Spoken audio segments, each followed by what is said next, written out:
Bonsoir, bonsoir à chacun d'entre vous qui êtes connectés ou qui allez vous connecter plus tard.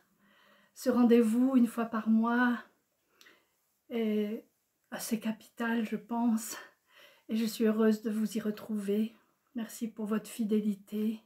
Merci de bien vouloir partager avec moi quelques pensées et quelques secrets que le Seigneur veut nous dire pour nous aider à vivre dans le monde dans lequel nous sommes et chercher ensemble la réponse à tout plein de questionnements qui nous habitent. Enfin, je ne sais pas vous, mais moi, je suis remplie de questionnements face aux événements actuels. Et ça me semble tellement important de pouvoir ensemble nous tenir devant la face du Seigneur pour chercher des réponses à nos questionnements et lui demander de nous éclairer. C'est pourquoi, en commençant ce petit moment que nous allons partager, je demande à l'Esprit Saint de venir, d'être là au rendez-vous, de nous inspirer, de réveiller nos cœurs, d'ouvrir nos cœurs à sa parole, à ce qu'il veut nous dire et de nous aider à nous déterminer à le suivre. Parce que ce n'est pas le tout d'avoir des réponses, encore faut-il se déterminer à le suivre pour que les directions que nous choisissons dans nos vies soient vraiment bénies. Donc merci Esprit Saint d'être là entre nous. Merci pour ta bénédiction qui est tout le temps prête à se déverser sur nous en ces temps où nous allons nous préparer bientôt à la Pentecôte. Nous attendons avec impatience un nouveau déversement de l'Esprit Saint sur nos vies et sur la vie du monde entier. Nous avons besoin de toi, Esprit Saint. Toi qui es Dieu Tout-Puissant, toi qui as présidé à la création du monde, toi qui as présidé à la résurrection de Jésus, toi qui nous as été envoyé pour nous enseigner, pour nous guider, pour nous ramener vers le Père. Nous te bénissons, Esprit Saint, sois adoré au milieu de nous. Amen. Amen. Chers amis, j'ai donné comme titre à ce moment un titre sur la bonté du Seigneur. Et bon, c'est des choses auxquelles nous sommes habitués, de dire que Dieu est bon et que nous comptons sur sa bonté. J'ai été frappée dernièrement en lisant le témoignage d'une amie qui est une femme de pasteur à Madagascar, que je suis régulièrement. Je suis leurs lettres de nouvelles, ils font des œuvres extraordinaires là-bas. Et elle disait ça, qu'elle était tombée sur le psaume 33 et que grâce à ce psaume 33, elle avait été très encouragée parce qu'elle était appelée à faire toutes sortes d'enseignements. Elle est invitée à aller enseigner auprès de groupes de femmes, dans des groupes de toutes sortes. Et chaque fois, elle se sent pas forcément à la hauteur. Elle a 5 enfants, elle a plein de travail, toutes sortes d'accompagnements à faire. Enfin, elle est débordée. Et donc, elle n'arrive pas à préparer comme il faut ses interventions. Elle est toujours un peu mal dans sa peau. Et voilà ce qu'elle nous dit. Je commence anxieuse et je finis pleine d'espoir, de paix et de joie divinement donnée, de pouvoir le servir une fois de plus. Je suis un peu dans cet état-là en ce moment, de me dire oui, je voudrais vraiment servir le Seigneur et lui permettre de communiquer à chacun d'entre vous qui m'écoutez ce qu'il a en réserve pour nous, ce qu'il veut nous enseigner. Et en même temps, je suis dans cette anxiété consciente de mes faiblesses, consciente de mes incapacités, consciente parfois des états d'esprit qui me traversent, de troubles que je peux ressentir, et j'ai l'impression de ne pas être la bonne personne pour faire ça. Et voilà qu'il y a cet encouragement, oui, je vais le faire, et je vais le faire dans la joie de pouvoir le servir une fois de plus. C'est pas merveilleux? Alors je dis ça parce que elle a trouvé dans le psaume 33 cette parole, la bonté de l'Éternel remplit la terre. Et elle s'est dit, mais j'ai pas besoin, moi, d'être à la hauteur et d'être bonne en tout et de réussir tout. L'important, c'est que lui soit bon et que sa bonté remplit la terre. Et à partir du moment où on se connecte à cette bonté, on est capable de transmettre cette bonté qui va passer à travers nous et du coup, qui va nous bénir nous-mêmes. Et ça, c'est quelque chose d'extraordinaire. Donc quand je vous parle pas du haut de ma connaissance ou de ma grande spiritualité, je vous parle depuis le tout bas, où j'ai conscience de mes faiblesses et de mes limites, mais j'ai aussi conscience de sa bonté extraordinaire, de sa force, de son aide. Et d'ailleurs, si vous le voulez bien, on va lire quelques passages de ce psaume 33 qui, je le pense, peut nous apporter quelques éclairages. Alors, la parole de l'Éternel est droite, c'est au verset 4, et toutes ses œuvres s'accomplissent avec fidélité. Il aime la justice et la droiture, et la bonté de l'Éternel remplit la terre. Voilà, c'est ce verset qui nous touche, qui peut nous toucher aujourd'hui. La bonté de l'Éternel remplit la terre. Les cieux ont été faits par la parole de l'Éternel, toute leur armée par le souffle de sa bouche, et où il y a un rappel de qui est Dieu pour nous, et qu'il est vraiment le Créateur, et que face à tous ceux qui nous entourent, face à notre société qui court à sa perte, ben nous pouvons rester fermes sur nos positions, sur nos actes de foi, que nous servons le Dieu qui a créé le ciel et la terre, et qui s'intéresse à nous dans sa bonté incroyable. Et il dit que toute la terre craigne l'Éternel, que tous les habitants du monde tremblent devant lui. Car il dit et la chose arrive, il ordonne et elle existe. L'Éternel renverse les desseins des nations. Il anéantit les projets des peuples. Nous sommes en plein dans notre problème, à ne pas savoir comment intercéder dans ce monde. Face finalement à des accumulations de choses difficiles à vivre et d'attaques contre nous, contre notre foi, contre notre Dieu, d'attaques contre le peuple d'Israël, le rejet de Dieu et la volonté d'installer une civilisation qui est dégradante en fait. Alors je prends des risques en disant ça, mais je le dis quand même. Et en tout cas, nous voyons bien qu'il y a des desseins, des choses qui sont décidées en haut lieu, pas en haut lieu dans le ciel, mais ce qu'on appelle les hauts lieux, mais qui sont en fait des hauts lieux qui sont bas, des dirigeants de notre terre qui se mettent d'accord pour mettre en place une organisation mondiale qui nous fait courir à notre perte. Et il dit bien ça. Hein. L'Éternel renverse les desseins des nations. Il anéantit les projets des peuples. C'est ça notre foi. Les projets des peuples qui se lèvent contre lui, il les anéantira au moment voulu. Et nous pouvons avoir cette confiance. Mais il le fait parce qu'il est bon, parce que sa bonté dure de toujours à toujours. Il ne le fait pas par vengeance, il le fait parce qu'il nous aime et qu'il veut absolument nous apprendre à vivre dans sa bonté. Et c'est une grande force pour nous. Et il nous explique que ce n'est pas en combattant nous-mêmes que nous pouvons nous en sortir. La seule chose que nous ayons à faire, c'est de nous réfugier en lui. De nous réfugier en lui et de façon à ce que lui puisse agir. Trop souvent, nous voulons faire des choses pour Dieu, nous nous demandons qu'est-ce que nous pouvons faire pour que les choses s'arrangent, etc.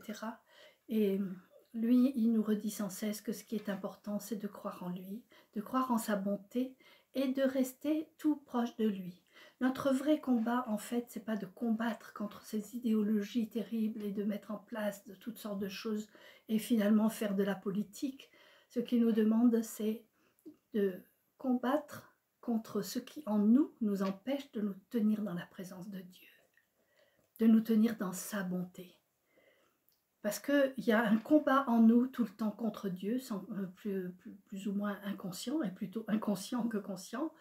Il y a des choses en nous qui s'opposent à la présence de Dieu, qui s'opposent à sa bonté. Moi, je le reconnais en moi.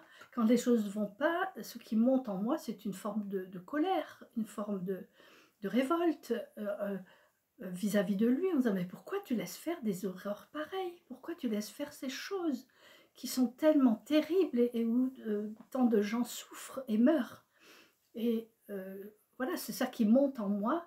Et le Seigneur, je crois, il veut nous apprendre, en tout cas, il veut m'apprendre à combattre ce bon combat de la foi qui consiste à continuer à croire en sa bonté, quoi qu'il arrive.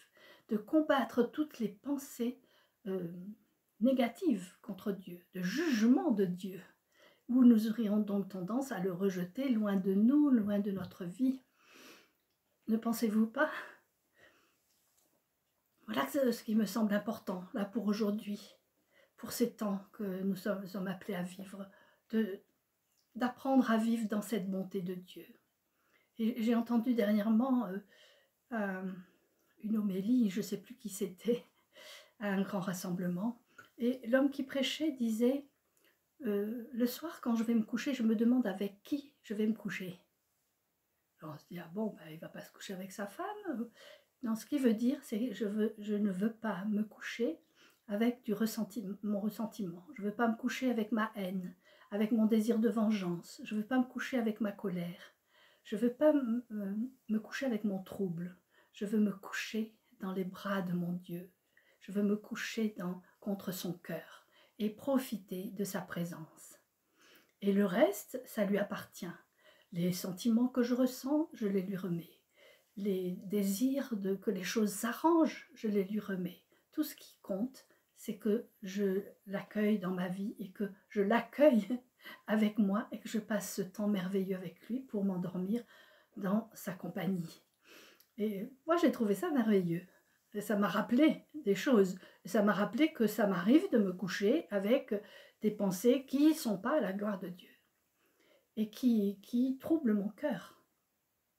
Moi, je veux apprendre à accueillir la paix qu'il donne quand nous le fréquentons dans ce qu'il est, c'est-à-dire un Dieu bon, merveilleux, merveilleusement bon, alors que nous pourrions nous dire qu'il n'est pas bon, vu tout ce qui se passe dans ce monde, et avec le désir constant que nous avons que les situations de nos vies s'arrangent.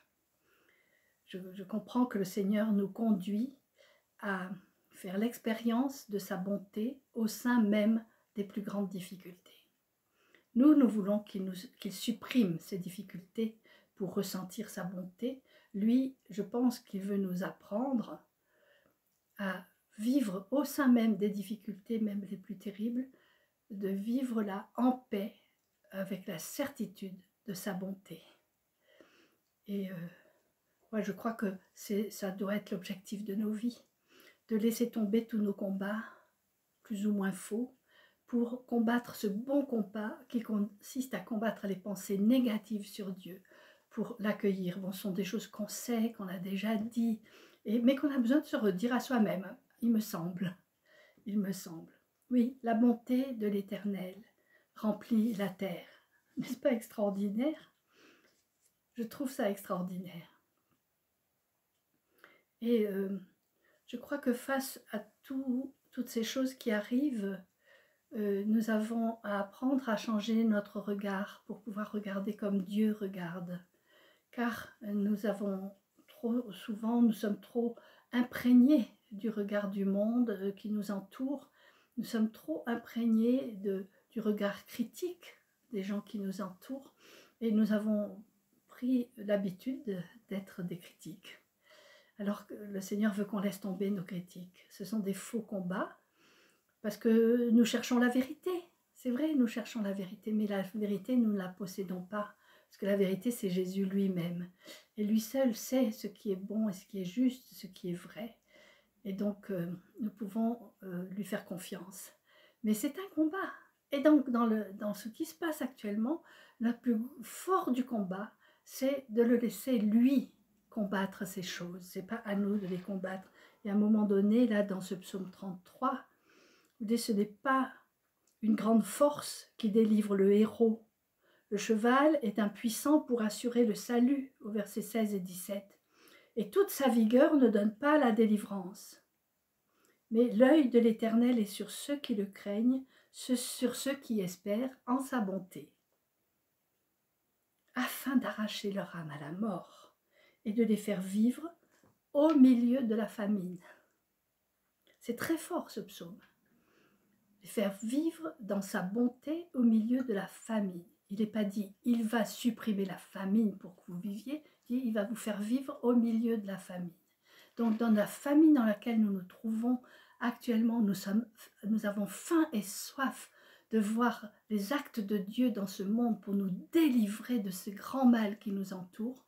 Mais lui, il ne nous dit pas qu'il va nous en délivrer. Il nous dit qu'il va nous faire vivre au sein même de cette famine. Que nous allons nous régaler de lui et de sa bonté au sein même des persécutions et des difficultés. Nous avons du mal avec ça, n'est-ce pas? Nous voulons tellement que Dieu corresponde à nos attentes, qu'il soit celui qui nous délivre de nos ennemis. Mais nous prenons pour ennemis ceux qui ne sont pas vraiment nos ennemis. Nous prenons pour ennemis ceux qui, à l'extérieur de nous, nous mettent dans des situations difficiles. Non, nos vrais ennemis sont intérieurs à nous-mêmes. C'est ce qui nous pousse à désespérer de la bonté de Dieu.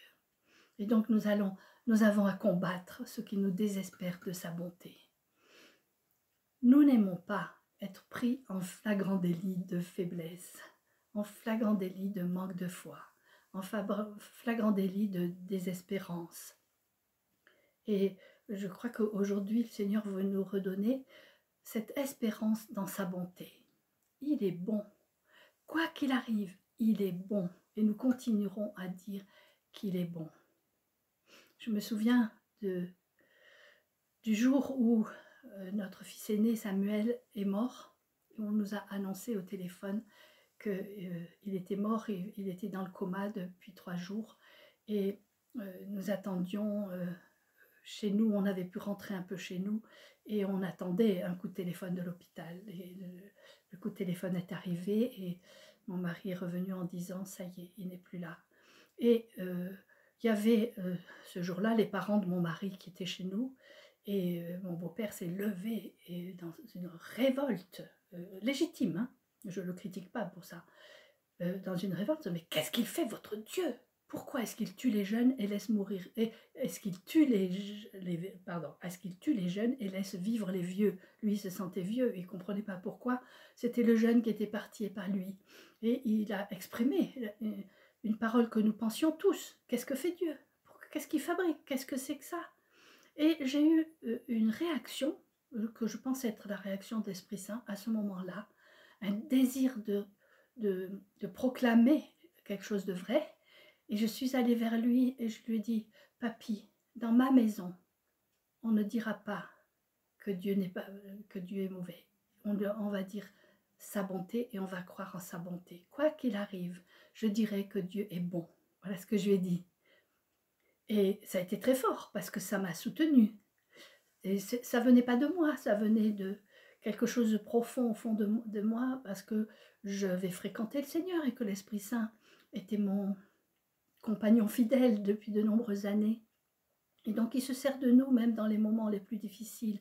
Parce que cet homme s'est mis à pleurer, puis il m'a dit « Vous avez complètement raison ». Parce que je ne m'attendais pas à ce qu'il dise ça. C'est comme si sa révolte s'était calmée. Et qu'il pouvait dire « Bon oui, Dieu est bon, on va lui faire confiance, quoi qu'il arrive ». Bon, après ça a été pas facile de travailler sur soi avec cette parole prononcée et les combats qui sont venus après en disant « Mais qu'est-ce qui t'a pris de dire ça ? Est-ce que tu le crois vraiment ? Est-ce que tu crois vraiment que Dieu est bon alors que tu souffres tellement ?» Et il a fallu que je combatte toujours pour défendre la bonté de Dieu.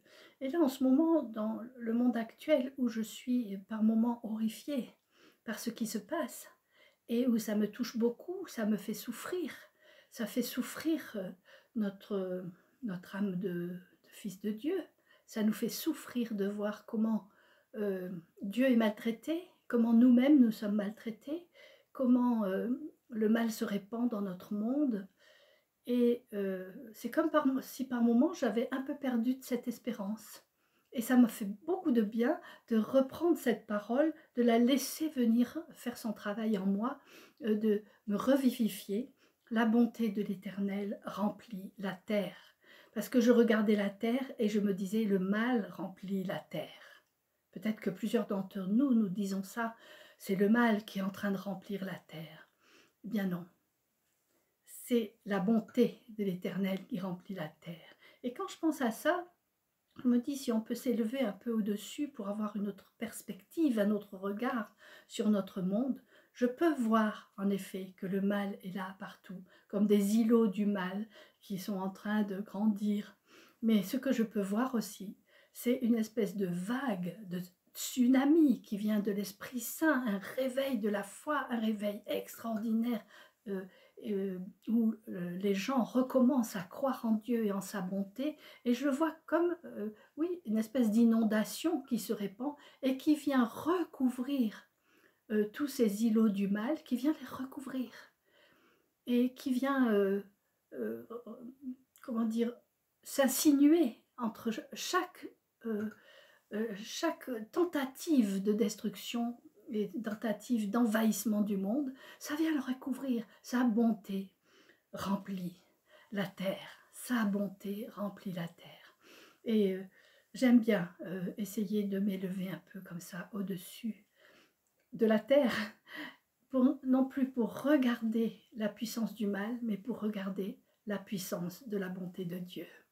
N'êtes-vous pas d'accord avec moi que c'est important de changer un peu de regard et de proclamer ce en quoi nous croyons vraiment, même si c'est pas évident, même si on a des exemples terribles de ce mal qui se répand. Et pour ce petit moment avec vous, j'avais pensé aborder la question de l'éducation sexuelle dans les écoles avec cet nouveau décret qui vient de passer au niveau de l'Organisation mondiale de la santé qui a décidé de faire en sorte que l'éducation sexuelle devienne quelque chose d'obligatoire dans toutes les écoles et partout, dans tous les pays, comme étant le seul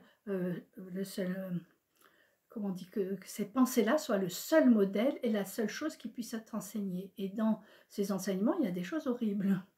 Il y a décret qui dit que chaque être humain et chaque enfant a le droit au plaisir et il faut les éveiller au plaisir, à la jouissance. Et donc, on va leur apprendre comment cela se passe. Et on décide donc que les enfants ayant une vie sexuelle, il faut les aider à réveiller cette vie sexuelle, à les éduquer à comment gérer cette vie sexuelle. Mais c'est d'une façon tellement terrible et c'est tellement mené par les lobbies LGBT, etc., que ce n'est pas objectif, ça ne correspond pas à la nature humaine, à ce que Dieu a voulu en nous créant. Et nos enfants sont exposés à quelque chose d'absolument terrible.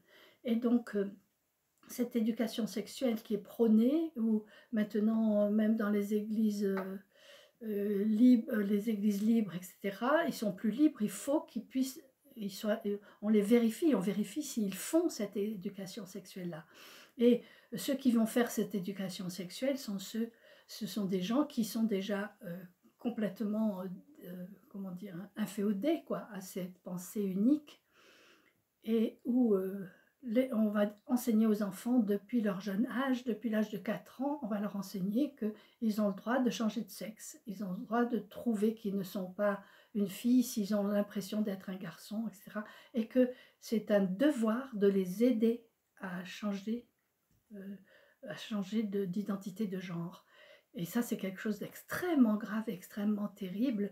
Et pour ce faire, on leur fait aussi une éducation qui est très crue, très à connotation pornographique.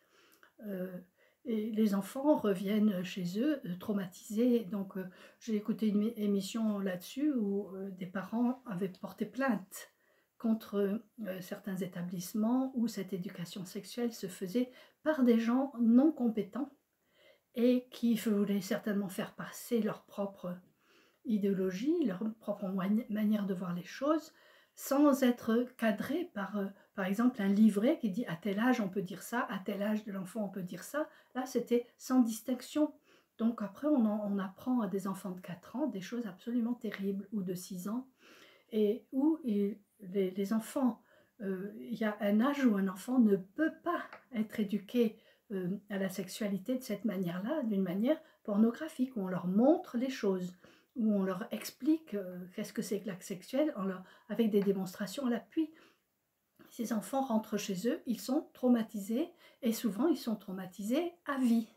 C'est un traumatisme qui va durer et qui va faire de plus tard des gens névrosés sur le plan sexuel et qui auront donc des addictions sexuelles et même qui pourront aller jusqu'au sexisme et même jusqu'au meurtre sexuel. On se demande pourquoi il y a tant de choses de ce genre, mais on ne se pose pas la question de comment ces enfants ont été éduqués. Donc il y a cette histoire de pornographie entre guillemets à l'école et la pornographie sur les réseaux sociaux, sur tous ces enfants qui ont accès sans que les parents s'en rendent vraiment compte et où les parents ne prennent pas assez bien la mesure du danger que courent leurs enfants dans ce moment-là. Donc je voulais parler de ça et le développer, mais je vous le cite un peu parce que c'est des choses qui m'horrifient et où je me dis il faut faire quelque chose, il faut faire quelque chose. Et puis là la réponse est c'est le combat de Dieu. Ce combat nous dépasse, il est trop grand, c'est trop terrible. Et nous, le combat que nous avons à mener, c'est nous tenir dans la présence de Dieu le plus possible, dans son embrassement, et nous laisser environner par sa tendresse et sa bonté, pour être rassurés, parce que nous sommes dans la peur, nous sommes effrayés, nous nous disons, mais jusqu'où ça va aller? Et jusqu'où va aller la destruction? Eh bien, dans ce temps-là, même dans ce temps de famine, le Seigneur nous révèle sa bonté et nous fait vivre par sa bonté. Et j'ai cru comprendre que c'était ça que le Seigneur voulait nous enseigner ces jours-ci. C'est combattre ce combat en nous-mêmes qui nous fait croire qu'il faut qu'on fasse des choses, alors que ce qu'il nous faut, c'est combattre ce non-être en nous. Parce que ce qui se passe autour de nous, c'est une volonté de faire disparaître l'être humain, de faire disparaître sa valeur. Et la valeur de l'être humain n'est donnée que par Dieu. Et si on supprime Dieu de nos vies, alors on n'est plus personne et donc on est influençable, terriblement influençable. Il s'agit de plus se laisser influencer et de plus se laisser influencer par la crainte et la peur non plus. Avec l'impression qu'il faut absolument faire quelque chose et le faire, faire cette chose incroyable de rester dans la présence de Dieu et dans la confiance en lui, ça a l'air de rien, mais c'est un combat énorme et dont nous avons, là, pour lequel nous avons besoin que l'Esprit Saint vienne à notre secours.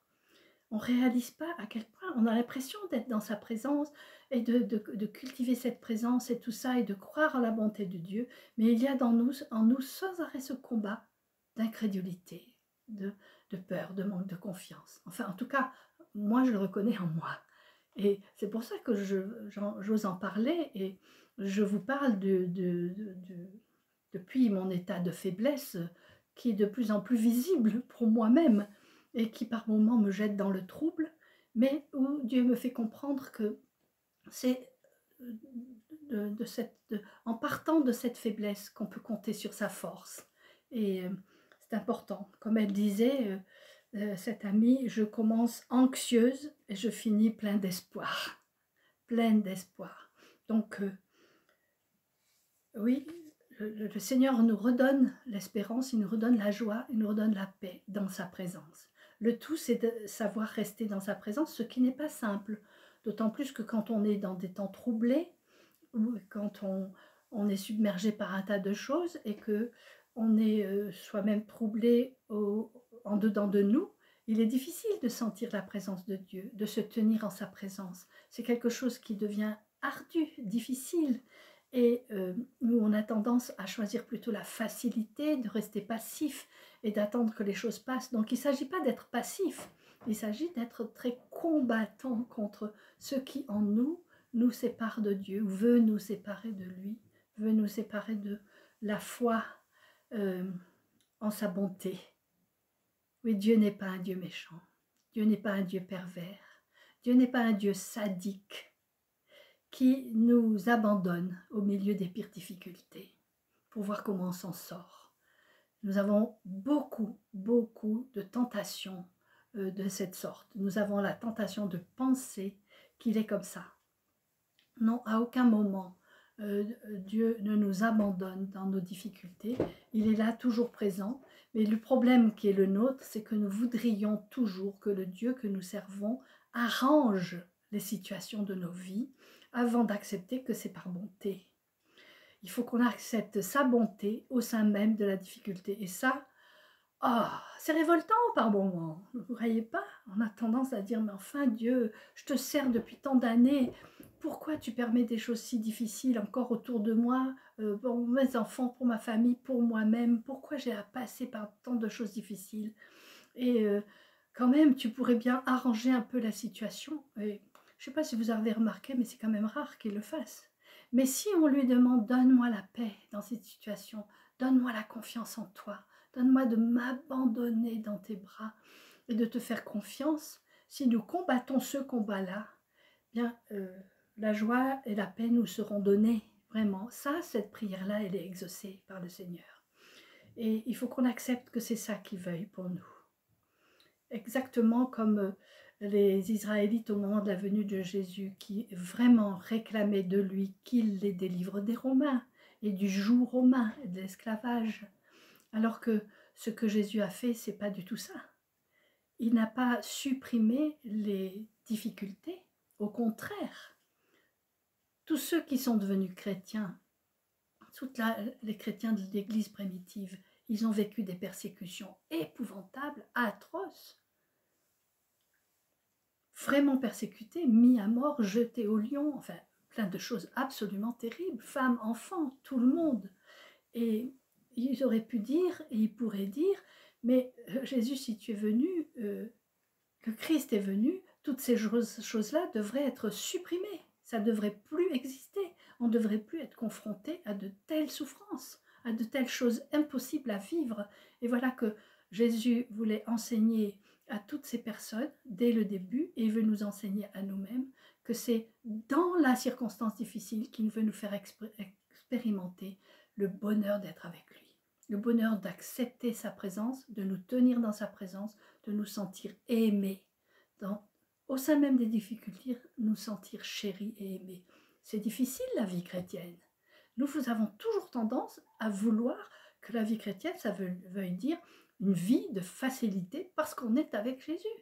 Non, il ne va pas nous faciliter la vie, bien qu'il y ait des fois où il nous exauce, où il va pouvoir à nos besoins. On va manquer de rien quand même. Il est celui qui connaît nos besoins et il le fait. Mais il désire que notre paix ne dépende pas des circonstances. Ça, c'est dur. Ça, c'est très dur. Mais c'est quand on a passé par toutes sortes de douleurs, toutes sortes de deuils, toutes sortes d'abandons et de persécutions qu'on commence petit à petit à le comprendre.